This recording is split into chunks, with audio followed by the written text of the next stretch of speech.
30 de junio del año 2006. Se juegan los cuartos de final del Mundial de Alemania.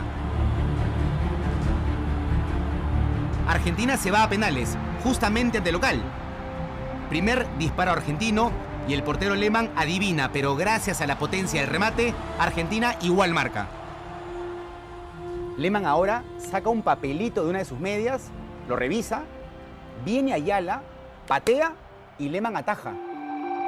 Llega el penal decisivo. Frente a Lehmann, Cambiaso. Otra vez Lehmann revisa el papelito. Patea Cambiaso, ataja Lehmann y triunfo alemán. Argentina queda eliminada ante un arquero que parecía que se las sabía todas. Muchos afirman que lo de Alemania en esa definición por penales fue producto de una investigación muy importante del comando técnico alemán que revisó para dónde pateaba cada argentino. Otros dicen que en el papelito de Lehmann no había nada y que todo fue una maniobra psicológica. Lo cierto, más allá de quién tenga la razón, es que corresponde preguntarse ¿qué tan determinante es hoy el papel de un comando técnico? Esa pregunta vamos a responder hoy en 8 mundiales después. Tenía solo 9 años cuando Perú jugó su último mundial. Desde entonces, el fútbol no ha dejado de cambiar. ¡Argentina es el campeón del mundo! L'équipe de France est championne du monde!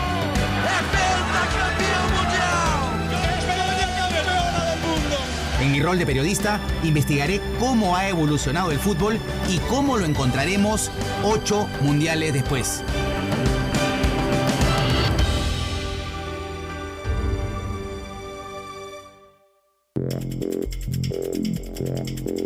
Hablemos del Tigre Gareca, quien eligió como principal aliado a Sergio Santín. Santín, uruguayo y mundialista en México 86, trabaja con Gareca desde hace más de 10 años y conoce a fondo su estilo. En estos tiempos, un asistente es mucho más que eso, es un segundo técnico.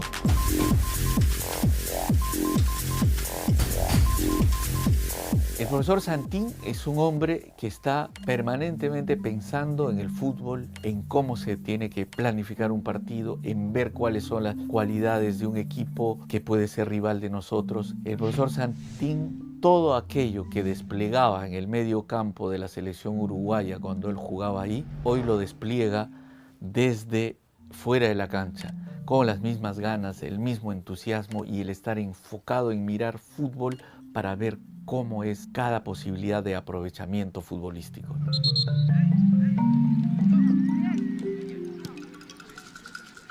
Para ponerlo en números, el comando técnico de Alemania tiene 15 integrantes. El de Perú, por ejemplo, tiene 10. 10. Hace 8 mundiales, cuando dirigía Tim en el 82, esto era absolutamente imposible. Tim no era un técnico, Tim era un estratega, que era una persona que tenía poca movilidad por sus años. Siempre había un ayudante que estaba viendo él el partido, se paraba, así se paraba y caminaba así. Y se iba a otro lugar y el ayudante de ahí de utilería tenía que estar con la silla para que él se siente. Pero ahora los entrenadores están respaldados por la ciencia, por un grupo de trabajo. Yo he tenido profesores que eran los preparadores físicos también y eran los jefes de equipo también y hacían todo.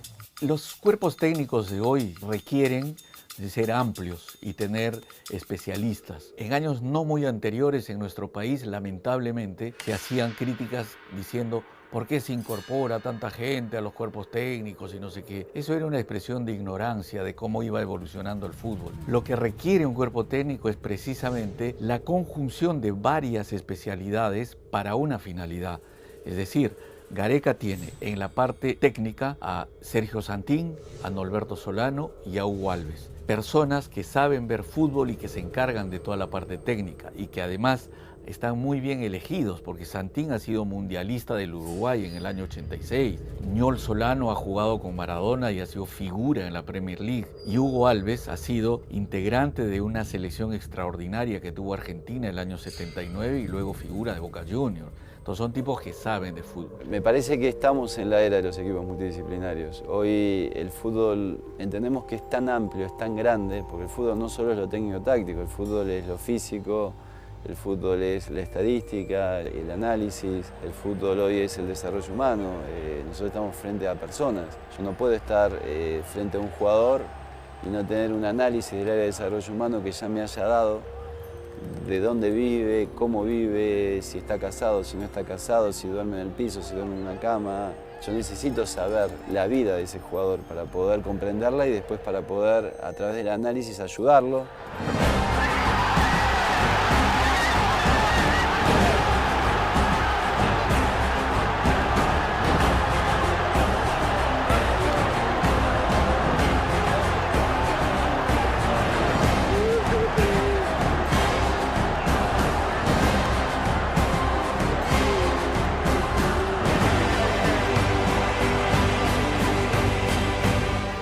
¿Qué es lo que fascina armar un equipo? Un equipo desde el comando técnico. Principalmente todas las personas que acompañan a un líder, a un director técnico, tienen que tener como primer argumento estar de acuerdo en lo que piensa el entrenador en cuanto a su forma de trabajar y en cuanto a su forma de ver las cosas. Que las personas que estén a tu lado sean de confianza, no amigos, sino de confianza, y que crean en tu proyecto futbolístico y que las convicciones que vos llevas adelante estén acompañadas con trabajo, con respeto, con responsabilidad y con vocación. No está bueno que el ayudante de campo, en este caso, sea un obsecuente del entrenador y le diga todo que sí. Eso quiere decir que está solamente por estar. El ayudante de campo tiene que ser el mediador, el tipo que interprete al jugador y que interprete al técnico, que tenga voz de mando pero que sepa el lugar que ocupa. Nunca puede estar por encima del líder. Por suerte, el fútbol ha evolucionado en cuanto a los armados de directores técnicos. Hoy los cuerpos técnicos serios ya no son más de 2 o 3 personas. Uno puede llegar a un club y adaptarse a 1 o 2 personas, pero hay 4 o 5 personas que tienen que llegar con vos sí o sí. Es innegociable eso. Ahí tenés que armar un pasillo. Sí, aunque el pasillo, aunque lo armes así, armalo, porque era el único lugar que él te dejó. Los comandos técnicos muchas veces suponen continuidad, como pasó con Joachim Löw, que se sumó a Alemania en el 2004 cuando dirigía a Klinsmann. Trabajaron juntos salieron terceros del mundo en el 2006, la Copa del Mundo de Alemania, y luego Klinsmann se va. Cuando se queda Löw, continúa el legado de Klinsmann. ¿Cuál era? Hacer de Alemania una selección mucho más armoniosa, mucho más de fútbol y mucho menos de fuerza. Así ganó la Copa del Mundo de Brasil 2014, así ganó también la Copa Confederaciones del año 2017. Pero este no es un ejemplo aislado, como veremos más adelante.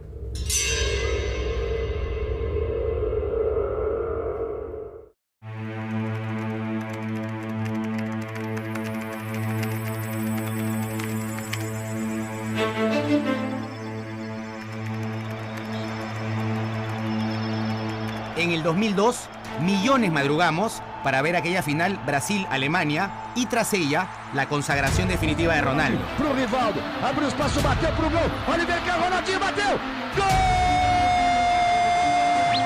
Brasil!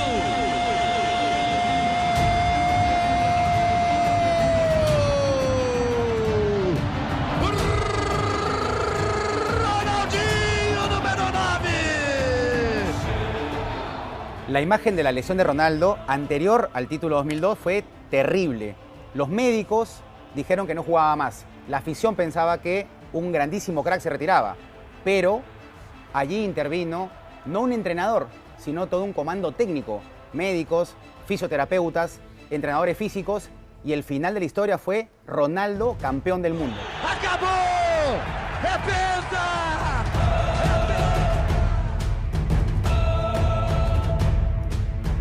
En el año 2002, Ronaldo sale campeón del mundo, pero lo curioso fue que venía una lesión descomunal en la rodilla. Ronaldo se recuperó en ese año. Tú en el 83 recuperaste a Maradona de un tobillo destrozado. Bueno, sí, yo en realidad... Cuando aquel partido famoso en Barcelona. Sí, pero viste, esto es como... Ya te digo, si hubiera sido otro tipo de jugador, a lo mejor yo me podía arrogar algún mérito, pero... ¿Cuánto se demoraron para recuperar a Maradona del tobillo en el 83?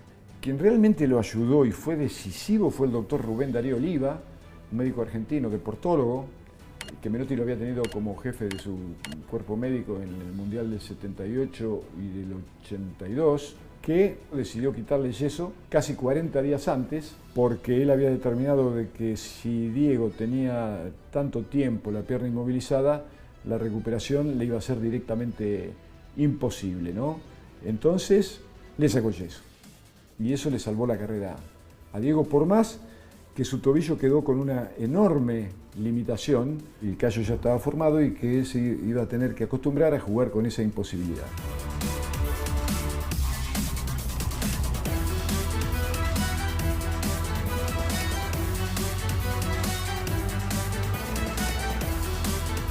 En el 86 tú preparas a Maradona físicamente de una manera. Sí. Si jugásemos a que Maradona hoy estuviese aquí delante tuyo, siendo tú ese preparador, ¿ha evolucionado la preparación física como para decir, no, ahora hacemos esto otro? No sé si evolucionó, el que evolucionó fui yo, porque hoy soy mucho mejor que en el 86. Y vos seguramente también sos mejor ahora que en el 86. Y mañana va a ser mejor que hoy, si te gusta, si sos vocacional. Lo que pasa que trabajando con Diego, con Messi, uno trabaja muy tranquilo, ¿sabes? Estás absolutamente seguro de que, por más que vos te equivoques, él va a corregir el error, porque eso tiene estos tipos. Y va.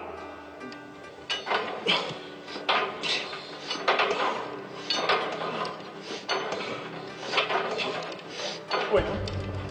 8 nada más. Sí. Hacemos 6. Igual es muy liviana, ¿eh? Vamos a ver ahora con Para 30. empezar, ¿eh? Lo que pasa es que uno tenés que acentuar la velocidad. Esta es como si uno no tiene que buscar más volumen. ¿Cómo se preparaba físicamente un equipo de fútbol hace 30 años como tú en Sevilla, España? Ha cambiado en forma total. Lo que hacíamos en la década del 70, del 80, del 90, ya no se hace. Trabajos en la arena, en la playa, pero trabajos duros, realmente duros. Trabajos con peso, subiendo médanos de arena, corriendo por la arena suelta. Trabajos de carrera continua de 10 kilómetros para afuera. Todo ese tipo de cosas ya no se realizan. Antes se corría mucho, lo que te daba resistencia, pero eso no te daba fuerza, ¿es correcto? Claro, ¿Así era antes? exactamente. No se lograban, digamos, con esa preparación. Al fin y al cabo se lograba un jugador potente, pero no tan potente como se logra ahora. Ahora los trabajos de resistencia van encaminados todos a trabajos intermitentes. Intervalos. Ahí está.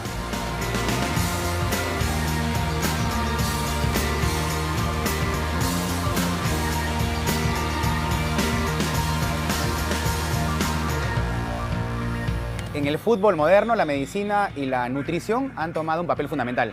Incluso, obviamente, la hidratación. Me acuerdo un video del Mundial 82, video de la FIFA, donde se ve a un equipo reingresar al vestuario. Y lo que toman adentro no es agua ni tampoco una bebida rehidratante. Es gaseosa por el azúcar. Una cosa contradictoria porque da sed, además. Eso no pasaría el día de hoy.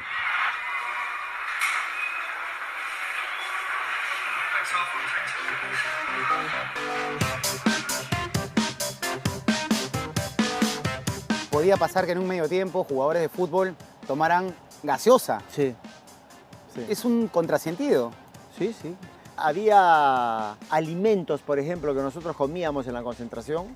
Nosotros comíamos rocoto en la concentración. La sopa, y el flaco Malásquez preparaba el rocoto con limón y el aceite de oliva y la salsita y para meter a la sopa. Eso ahora el nutricionista te lo quita totalmente, prohibido. O previo a un partido, un churrasco. Impensable. Eso ahora es impensable, pues. La evolución del fútbol viene con esos cambios. Hemos pasado de un manejo bastante empírico de la alimentación porque obviamente nuestras madres son nuestras primeras nutricionistas, entonces para ellas nos van a dar menestra, nos van a dar mucho arroz porque hay que dar mucha energía, nos van a dar verduras y frutas porque dicen que eso es lo que hay que dar. Sin embargo, el manejo del deportista va mucho más allá de darle comida saludable porque hay que ver la composición corporal, cuánto músculo, cuánta grasa, cuánto hueso, cuál es el tipo de juego, la intensidad, en qué parte del campo juegas. ¿Por qué? Porque todas estas cosas nos van a ayudar a periodizar la alimentación para aumentar el rendimiento deportivo. Si bien la gaseosa me daba azúcar y me permitía en el corto plazo recuperarme, me quitaba calcio. Por supuesto. Y eso también me aumentaba la sed. Aumentaba la sed, entonces aumentaba la deshidratación también. ¿Cómo es que la mala alimentación te puede lesionar? Cuando no tienes la cantidad de nutrientes adecuados para la reparación del músculo, entonces tu cuerpo ¿de dónde saca? Obviamente te va a llevar a una lesión porque no se va a poder reparar. Los procesos, como te digo, hay ruptura de fibras en cada actividad física. Y cuando es intenso, pues si no hay los alimentos suficientes para poder recuperarte, entonces tienes mayor probabilidad de que se vaya inflamando, porque la lesión no es como que un día apareció y ya, es una suma de factores que involucra el sueño, que involucra el agua, que involucra la alimentación, la suplementación, que va a hacer que puedas terminar lesionado. Entonces hay que cuidar por lo menos todos los factores que puedes manejar y ya en el juego ya verlo con el fisioterapeuta, de actividades de prevención, entre otros, para evitar la lesión. El 22 de agosto del año 2017, Pedro Galese sufrió una terrible lesión en su mano derecha. Diagnóstico inicial, 3 meses fuera. Lo malo era que Perú jugaba a los 2 meses contra Argentina. Entonces apareció el médico de Perú, lo recuperó y el día del partido de La Bombonera, Galese jugó un partidazo y tapó de todo.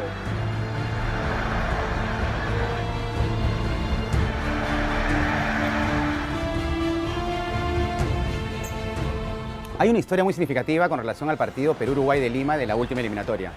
Araujo arrancaba y no tenía un solo partido con Perú como titular. ¿A quién marcaba Araujo? A Suárez. Vino Bonillo y le mostró a Araujo sus cifras físicas. Le dijo, tú corres igual que Suárez, tú aceleras igual que Suárez, tú tienes un recorrido físico tan importante como el de Suárez, tú lo puedes marcar a Suárez. Araujo se convenció de que físicamente podía secarlo al 9 del Barcelona y así lo hizo. Me contó Araujo aparte que antes del partido Suárez se lo quedó mirando, como buscándolo, ¿quién es el que me va a marcar? Y Araujo le sostuvo la mirada de defensa al mediocampo y con la mirada le dijo, yo te voy a marcar. Estaba convencido el hombre.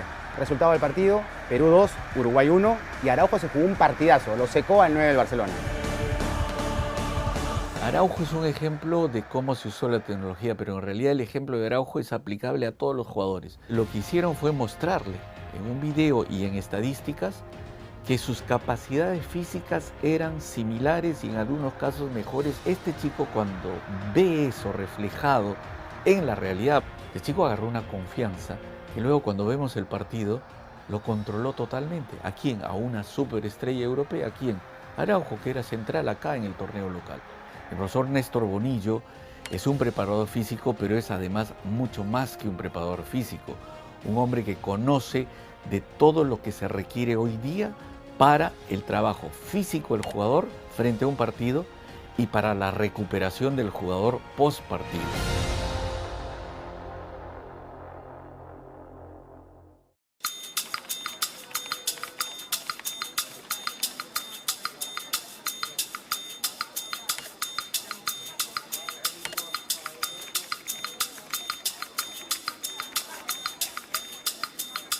Cuartos de final de Brasil 2014.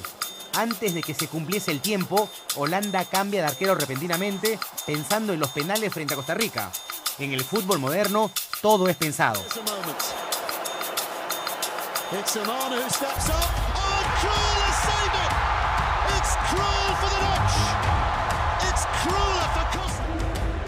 Tal vez era una táctica de Van Gaal para intimidar al rival por la altura de Krul. O tal vez Krul era un gran atajador de penales. Quizás no, y solo fue un golpe psicológico que quiso hacer el comando técnico holandés. En el fútbol moderno, casi nada es casualidad. En estos tiempos todo se mide, todo se observa, todo se analiza. Está Adrián Baccarini, que es un hombre que conoce mucho de cómo procesar información estadística que entregue para el análisis, y junto a él trabajan dos mellizos que son los hermanos Tomás y Lucas Argento. Utilizan un sistema que se llama el Huay Scout, que permite mirar los partidos que se juegan en el mundo. Y este programa con un código permite ingresar y uno dice quiero ver el partido de tal jugador, de tal equipo, lo que fuera, y lo tiene. Luego el link de ese partido era enviado a Italia a una empresa que se llama K-Sport. Esta empresa lo que hace es introduce el partido íntegro a un software. Y este software le permite sacar la información que se le pide. Y acá en Lima, Adrián Baccarini y su equipo procesaban toda esa información. Por ejemplo, cómo había jugado Farfán, cuántas veces había pateado con la pierna derecha, cuántas con la izquierda, cuántos pases largos, cuántos pases cortos, cuántos pases laterales, cuántos en ataque, qué velocidad había tenido en los piques cortos, en el desplazamiento medio, cuándo se iba proyectando por una banda, todo, el nivel de salto, todo lo que hace un jugador estaba ahí especificado. Hay una frase que no está vinculada a la pelota, que dentro del vestuario de Perú es vital, casi un rezo. El todos está por encima del yo. El autor de la frase es Marcelo Márquez, el psicólogo del equipo de Perú. ¿Qué es la psicología del fútbol? Es una disciplina, una especialidad, que es la psicodeportología. Si nosotros pensábamos, Pedro, de que de pronto se puede atender el aspecto técnico, táctico, físico de un futbolista, también se puede entrenar el aspecto psicológico. Cómo manejar esas emociones antes, durante y después de las competencias. Y ahí entraría a jugar el rol del psicólogo. Lo que se pone en juego es la emoción. Ya ese ser que está compitiendo no es neutro, está invadido por emociones, por percepciones, y tiene que conjugar la destreza técnica con las emociones.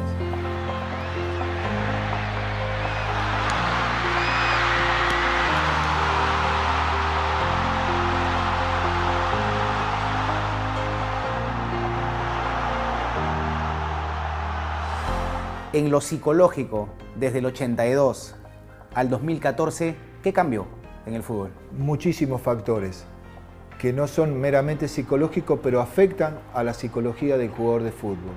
Por ejemplo, el entorno. El entorno del Mundial 82 era totalmente diferente al que vamos a vivir este año. ¿Por qué? Porque hay muchísimos actores que se han sumado a la vida del fútbol. Un deporte espectáculo, donde hay muchísimos intereses, donde hay muchos actores que se juegan muchas cosas, y eso no es neutro para la vida de un futbolista. Y hay globalización, que es un factor que en el 82 no estaba, era más territorial. El fútbol era más sudamericano, era más europeo, era algunas otras potencias que se estaban desarrollando, pero ahora vos estás hablando de un fútbol global. Pueden haberse cambiado sistemas de juego, formas de atacar, formas de defender, pero en sí el juego sigue siendo el mismo, el jugador sigue siendo el mismo en ese sentido. Por eso debemos cuidar mucho la pureza del jugador de fútbol, en eso, el espíritu puro. Y ahí es donde tiene que aparecer en un jugador de 23, 24, 27 o 30 años, el niño. Porque se trata de eso. El niño, impresionante. En el fútbol moderno, la actuación de un comando técnico es fundamental. Aparte del entrenador, cuando aparece un buen preparador físico, un buen asistente, un buen fisioterapeuta, un buen médico, un buen psicólogo, un buen analista de video, cuando todo eso armoniza, ganar pasa a ser una posibilidad real. Y una de las cosas que nosotros hemos trabajado con el comando técnico en particular fue justamente armar nosotros nuestro propio discurso, nuestra propia historia y querer nosotros elegir las palabras con las cuales vamos a transitar toda esta eliminatoria, o transitamos la eliminatoria, ¿no? Lo que la selección necesita es un compromiso total desde todo punto de vista, de lo que estamos, al frente de la selección. Mientras uno analiza eso y mientras uno vea esa, nosotros tenemos posibilidad de concretar.